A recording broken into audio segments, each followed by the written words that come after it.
Cette semaine, j'ai reçu un message d'une de nos patientes qui a accueilli 2 bébés avec nous. Un message que j'ai trouvé à la fois bouleversant, à la fois, tellement authentique et puis, tellement, révélateur en fait de ce que traversent les femmes. En fait, elle m'a envoyé un message pour me dire que voilà, son bébé avait 9 mois et que, elle avait son retour de couche et que c'était vraiment difficile. Donc elle me parlait en fait des difficultés de sa vie de maman, de son bébé qui demandait beaucoup et cetera. Mais aussi, à quel point finalement c'était injuste que son sang revienne maintenant. Et elle m'a dit, «Je crois pas que tu en aies parlé dans ton podcast». Alors je crois que ce qu'elle se demandait, c'était pourquoi est-ce que ça arrive plus ou moins tôt chez certaines femmes? Qu'est-ce que c'est finalement que le retour de couche? Et du coup, j'avais envie de parler de ça, puis des menstruations avec vous. C'est un sujet que je vais développer aujourd'hui. Chaque mercredi, avec l'épisode Questionner la sage-femme, je répondrai à une question d'une auditrice ou d'un auditeur. N'hésitez pas à venir me poser vos questions en message privé ou par mail, que ce soit sur la grossesse, l'accouchement, le postpartum, la parentalité, sur les naissances en dehors des hôpitaux ou encore sur nos pratiques de sage-femme autonome.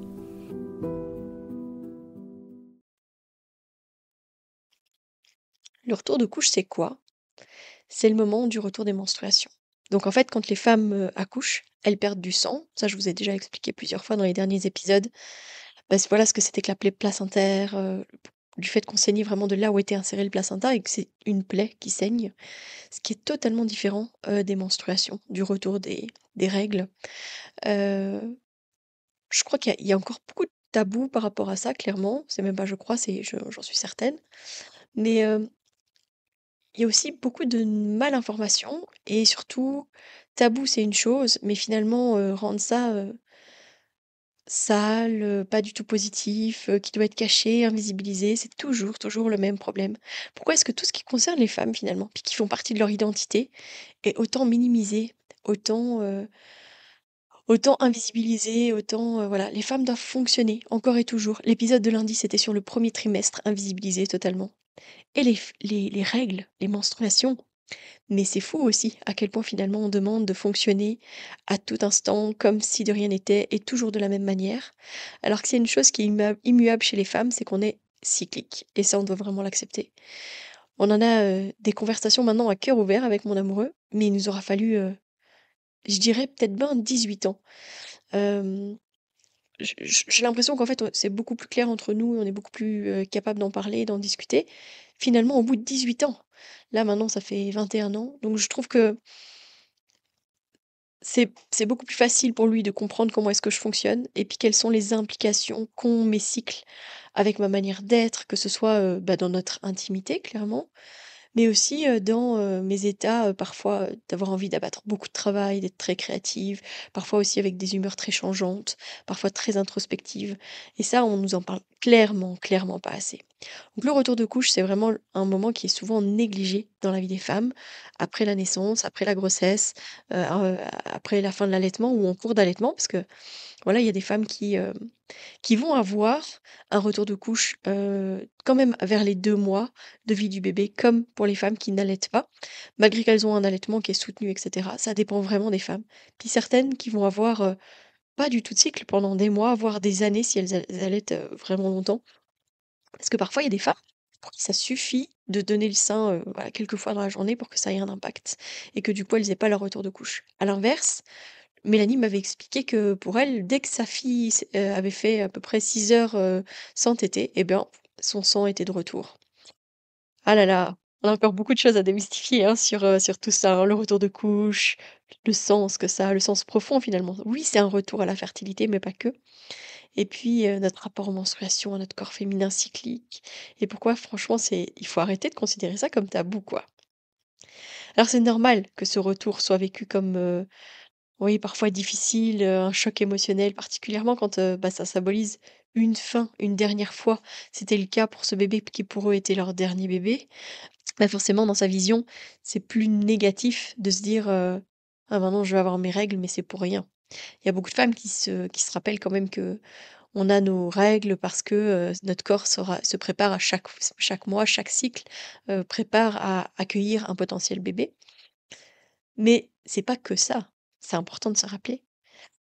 Moi je crois que Ouais, quand j'ai eu mon dernier retour de couche après Claude, ah bah, voilà, même si voilà, je savais à quoi m'attendre, je savais que c'était moi personnellement, c'est plutôt vers 9-10 mois que j'ai mon retour de couche, donc un peu comme cette patiente et hem et 2 fois de suite, j'étais avec la même collègue le jour où j'avais mon retour de couche. Il y a même une fois où j'étais chez elle, et je me souviens, c'était un jour de la Saint-Valentin, je vais aux toilettes chez elle et ouf, je vois mon sang et je me dis: «Ah mince».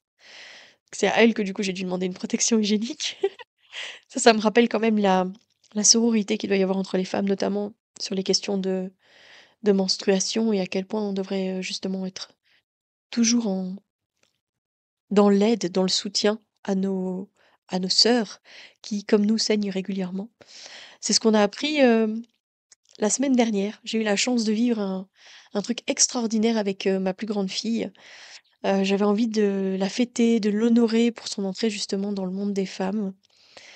La préparer au fait qu'elle allait avoir ses règles et cetera. Donc évidemment, c'est pas un sujet tabou à la maison, évidemment qu'on en parle. Évidemment, elle me disait: «Moi, je vois quand tu as tes règles parce que, ben, on a des toilettes sèches, j'utilise, une coupe menstruelle». Donc ils voient justement du sang, dans la toilette et cetera. Donc elle me dit: «Moi, je sais, quand tu as tes règles et ça leur pose pas de problème», enfin voilà.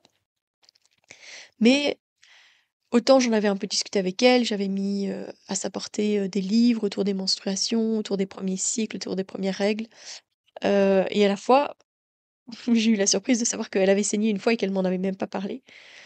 Du coup, je me suis dit, moi, ce que j'avais rêvé pour elle, quand elle aurait ses premières règles, on dit aussi ses premières lunes, on parle des lunes aussi chez les femmes. Je trouve que c'est très beau de dire, «J'ai mes lunes» plutôt que «J'ai mes règles». Enfin, voilà. Mais donc j'avais tellement envie de la fêter, de l'honorer. J'avais vu un film qui, je pense, s'appelle «Les premières lunes» justement, où, il y avait cette jeune fille, qui était, fêtée par les femmes autour d'elle, des femmes qui étaient importantes pour elle.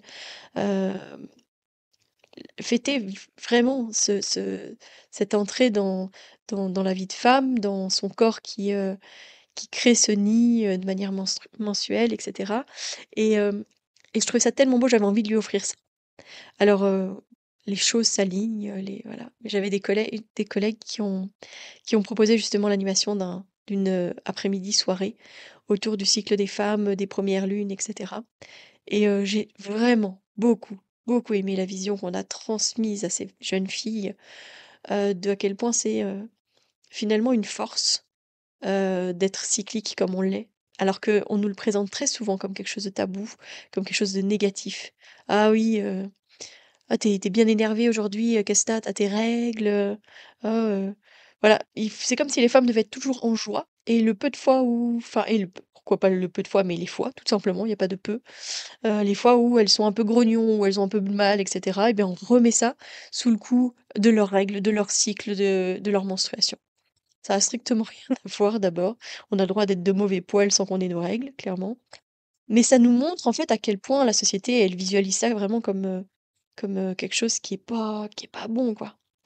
Donc c'est important de montrer que c'est une symbolisation, que, on peut vraiment honorer ces moments-là, dans notre vie et cetera et que c'est un beau symbole de renouveau, constamment, chaque mois. Quelle chance on a de vivre ça, finalement et le retour de couche, eh bien, effectivement, c'est le retour à la fertilité, c'est le retour, du sang et de la force créatrice aussi à l'intérieur des femmes. C'est un beau symbole de renouveau et même s'il y aura pas d'autres bébés, il faut savoir aussi que c'est un nettoyage, quelque chose qui nous aide aussi à rester en bonne santé. Donc je crois que il faut vraiment changer notre perception autour de ça, autour du sang des femmes, très très souvent vu comme quelque chose de sale, de d'impropre. Il y a des religions ou des civilisations où la femme, elle est vraiment, mise de côté. Elle a pas le droit, par exemple, de toucher la nourriture parce qu'on pense qu'elle pourrait la rendre, elle pourrait la faire pourrir, quoi, la rendre impropre à la nourritu à l'alimentation. C'est quand même, c'est quand et inversement, hein, il y a des endroits où les femmes, elles sont honorées, pour, justement, ce moment où elles ont cette force intérieure. Je crois que le patriarcat est vraiment responsable de beaucoup de visions très négatives, des cycles des femmes. C'est quand même, je crois que ces femmes qui saignent sans, être blessées, sans, avoir, tellement de douleur. Je dis pas que c'est indolore, hein, les règles, c'est plus ou moins douloureux selon les femmes et cetera, mais je veux dire, on n'est pas blessé en soi, d'accord? C'est pas une blessure qui fait qu'on saigne, c'est, tout simplement notre cycle, notre corps qui avait préparé, ce nid potentiel pour un bébé, puis qui nettoie, qui refait du renouveau et cetera. Mais ça devait être, très perturbant finalement, j'imagine, si on n'a pas l'explication finalement de qu'est-ce qui se passe. Oui, c'est cyclique, ça a toujours été comme ça a toujours fonctionné comme ça et en même temps, on est totalement différent de certains animaux qui, saignent pas du tout dans les mêmes moments de leur cycle que nous, pas du tout dans les mêmes rythmes et cetera donc voilà, le la compréhension parfois était peut-être compliquée. Mais le patriarcat, à mon avis, est vraiment, vraiment, vraiment responsable de cette vision négative du sang des femmes, donc voilà. Alors dans le retour de couche, évidemment, ce qui joue, c'est, le changement au niveau des hormones. Il y a une influence majeure de l'allaitement. C'est pour ça que, entre la prolactine, l'ocytocine et cetera, ça va changer les choses et c'est ce qui va parfois faire que les femmes n'auront pas leur retour de couche avant plusieurs mois si elles continuent à allaiter et inversement, si, les tétés s'espacent chez certaines femmes, les taux seront, trop bas pour pouvoir maintenir, heu ce taux hormonal et donc le retour de couche va revenir. Donc certaines femmes auront vraiment leurs règles très tôt, malgré un allaitement exclusif bien intense, mine de rien, ça j'ai déjà eu aussi, et d'autres attendront vraiment plusieurs mois, plusieurs années. Donc c'est pas sale, c'est le nid de ton corps qui s'est préparé avec soin pour un potentiel bébé. Et même si tu ne veux pas d'enfant, parce que les femmes ont le droit de dire qu'elles ne veulent pas d'enfant, c'est pas parce qu'on est femme que d'office on veut être mère. Donc même au-delà de ça, c'est peut-être aussi se déconstruire sur seulement l'idée de fertilité, mais aussi se rappeler que c'est vraiment quelque chose de physiologique, un processus qui est bon pour notre corps de nettoyage et cetera. Ce que j'ai beaucoup aimé pendant ce cycle, enfin pas ce cycle, mais pendant cet après-midi en fait, entre mère, fille et puis, il y avait des marraines aussi qui étaient là. Ce que j'ai beaucoup aimé, c'est qu'on leur a vraiment apporté des analogies, des histoires de compréhension. Il y a eu une histoire avec un bateau et et des invités très spéciaux et cette cabine, vraiment magnifique qui allait être, préparée, encore plus embellie, encore plus voilà, pour pouvoir potentiellement accueillir un bébé. Alors, c'était pas bébé évidemment le titre, mais voilà, c'était vraiment, très beau, très imagé et en même temps, ça amenait des points de compréhension très clairs sur les hormones, leur rôle, à quoi est-ce que ça servait et cetera, mais sous forme imagée. J'ai moi-même vraiment beaucoup aimé et puis on leur a parlé de leur saison, hein, expliquer que, l'hiver, c'est le moment où on perd notre sang et où on est plus invité au repos, au repli sur soi, reprendre de l'énergie, accepter, les choses et cetera. Puis ensuite, c'est le printemps, le renouveau, le regain d'énergie, c'est, on se sent bien, on est voilà, c'est vraiment, hyper important. Puis c'est l'été, la période, ovulatoire, l'épanouissement, l'énergie, la libido évidemment. On leur a pas parlé forcément de libido, mais voilà, de cette envie d'aller voir des gens, d'aller voir des copines, et cetera, moi je trouve ça hyper intéressant. Et puis l'automne, plus d'introspection, de ralentissement, vraiment, vraiment, moi, j'ai beaucoup, beaucoup aimé, quoi. Entre, voilà, le bateau, les saisons, j'ai vraiment envie de vous faire peut-être un épisode spécifique sur ça avec, la personne qui a animé qui a fait cette animation. Parce que, c'est essentiel finalement aussi d'apprendre à nos filles, le super pouvoir qu'elles ont. Changer la vision autour de ça. Parce que plus on en fait un événement sans tabou, plus on en parle de manière normale, plus, ça devient, quelque chose, qui fait partie de la vie, mais qui doit pas être un fardeau et si parfois c'est vécu de manière si négative, c'est parce que justement dans notre société, on en fait un fardeau. Moi, j'ai beaucoup aimé ce moment de partage, de questionnement, de discussion authentique avec, des jeunes filles. Voilà, ça a brisé le silence et ça a permis vraiment de reprendre, je pense une forme de pouvoir. On a vraiment besoin de changer finalement, notre vision et puis peut-être choyer, honorer, respecter les femmes, les jeunes filles. Alors du coup, moi, j'ai envie de vous encourager à célébrer vos cycles. Est-ce que ça vous intéresserait voilà, que je vous fasse peut-être un petit programme sur, les cycles? Ça pourrait être très intéressant, pour les jeunes filles, un petit programme en ligne que vous pourriez, offrir peut-être à vos filles. Je vais réfléchir à ça, mais si jamais c'est quelque chose qui vous intéresse, dans les programmes que je vais proposer. C'est quelque chose que je ferai, de manière, avec beaucoup de plaisir et puis en plus je pourrais tester avec, bah, ma fille et mes filles à venir parce que comme j'ai dit, ce jour-là, c'est mon premier er cercle de jeunes filles, cercle rose là, mais j'en ai encore 3 donc ça va, je vais encore en faire des cercles roses. J'ai trouvé ça, tellement puissant. J'ai beaucoup pleuré sur, voilà, des moments où on a ritualisé des choses, j'ai beaucoup pleuré. Pour moi, c'est une grande étape pour, ma fille de rentrer dans le monde des femmes. Donc imaginez ce que serait votre vie si chaque mois vous honoriez votre corps, vos émotions, en reprenant vos cycles, comme cette force incroyable que vous pouvez avoir. Vous pouvez tenir un journal de votre cycle, vous pouvez noter vos énergies, vos émotions. Vous savez, je vous ai parlé du journaling, mais vous pouvez en profiter pour noter parfois en lien avec vos cycles, qu'est-ce que vous ressentez comme émotion, comme énergie, comme fonctionnement. Ça va vous aider parfois à mieux vous connaître, mieux vous comprendre et mieux en discuter aussi avec, vos proches, votre famille, votre partenaire, vos enfants. Heu et du coup, pas en faire un sujet tabou. Ça va aider vos jeunes filles, si jamais vous en avez, ou vos petites filles qui deviendront un jour des jeunes filles. Donc voilà. Moi, ce que je retiens aussi, c'est que, ben, cette, patiente donc évidemment, dans mon petit message, je lui ai rappelé, bah, que c'était pas que la fertilité, que c'était aussi son corps qui se remettait en route, mais aussi dans sa santé de femme, finalement, hein. Rappeler que c'était un nettoyage, mensuel, mais qui nous aidait à rester en bonne santé et cetera.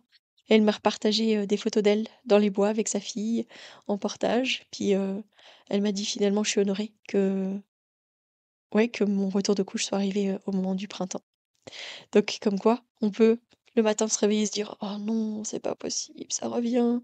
Et en plus, c'est pour rien» et voilà. Et puis finalement, en fin de journée, s'honorer, se rappeler qu'on peut s'honorer. Et ça, c'est bon de se rappeler l'importance de s'honorer, de ce moment de retour à soi, dans la douceur, dans la bienveillance. C'est beau, cette puissance cachée dans le cycle des femmes. Vos règles, elles sont pas seulement un signe de fertilité, elles sont un super pouvoir cyclique et c'est temps qu'on le célèbre vraiment. Je vous donne rendez-vous lundi, et puis, bah, d'ici là, surtout, honorez-vous et portez-vous bien.